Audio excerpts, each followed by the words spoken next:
गहरे अंधेरे में लिपटी उस रात विशाल अपने कमरे में अकेला बैठा था। दीवार पर टंगी उसकी पुरानी डायरी खुली थी, जिसमें उसने अपने सपनों के बारे में लिखा था। एक दिन मैं दुनिया का सबसे अमीर आदमी बनूंगा।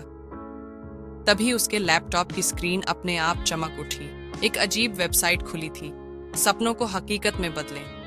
बिना सोचे समझे उसने टाइप किया, असीमित दौलत और सफलता।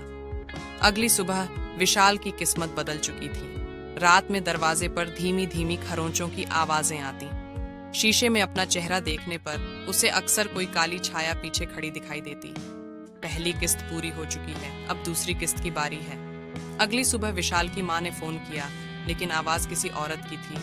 विशाल, अब तेरा समय पूरा हो गया।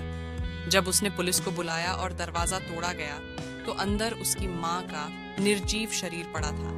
उसने लैपटॉप खोला और वेबसाइट पर गया, लेकिन अब पेज पर सिर्फ एक लाइन थी, अब तुम हमारे हो। खिड़की अपने आप खुल गई और एक काली परछाई कमरे में दाखिल हुई। उसने दर्पण में देखा, वह अब खुद को नहीं पहचान पा रहा। तुमने सपना मांगा था, हमने पूरा किया, अब कीमत चुकाने का समय है। अगले दिन विशाल गायब था। उसकी डायरी के आखिरी पन्ने पर खून से लिखा था, हर सपना सच हो सकता है, लेकिन उसकी कीमत चुकाने के लिए तैयार रहो। लेकिन कहते हैं, अगर कोई ज्यादा लालची हो जाए और गलत रास्ते से अपने सपने पूरे करने की कोशिश करे, तो वह भी विशाल। रामलाल एक गरीब लेकिन मेहनती इंसान था। उसका सपना था कि एक दिन उसका खुद का बड़ा घर होगा, अच्छी गाड़ी होगी और उसके बच्चे बड़े स्कूल में पढ़ेंगे। लेकिन हकीकत ये थी कि वो दिन भर मेहनत करता, फिर भी महीने के आखिरी दिनों में पैसे खत्म हो जाते। एक रात जब रामलाल थका हारा चटाई पर लेटा, तो उसे सपना आया।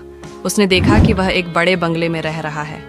नौकर चाकर उसका ख्याल रख रहे हैं। उसकी अलमारी में महंगे कपड़े हैं और बाहर एक चमचमाती गाड़ी खड़ी है। रामलाल खुशी से अपनी बीवी को आवाज देता है, देखो, हमारा सपना पूरा हो गया। उसकी बीवी भी रेशमी साड़ी में मुस्कुराते हुए आई।